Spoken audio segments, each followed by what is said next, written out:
The Hemingway Daiquiri, also known as the Papa Doble, is a tart and complex cocktail that perfectly balances the sweetness of maraschino liqueur with the tang of fresh grapefruit and lime juices. Named after the famous writer Ernest Hemingway, who was known to have a penchant for this refreshing cocktail.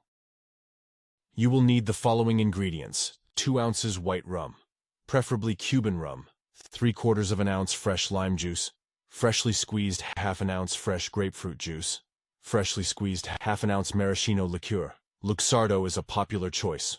1/4 of an ounce simple syrup, optional, to taste ice, for shaking lime wheel or cherry. For garnish, optional. For equipment you will need cocktail shaker, jigger or measuring tool, strainer, chilled coupe or martini glass.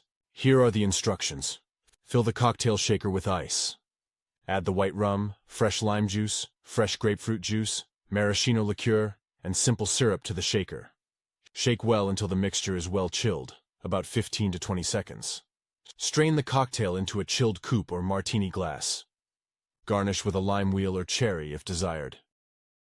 Ernest Hemingway was a regular at El Floridita bar in Havana, Cuba, where he refined this specific daiquiri recipe to suit his tastes, preferring it less sweet and more potent. Thus, the Hemingway Daiquiri was born.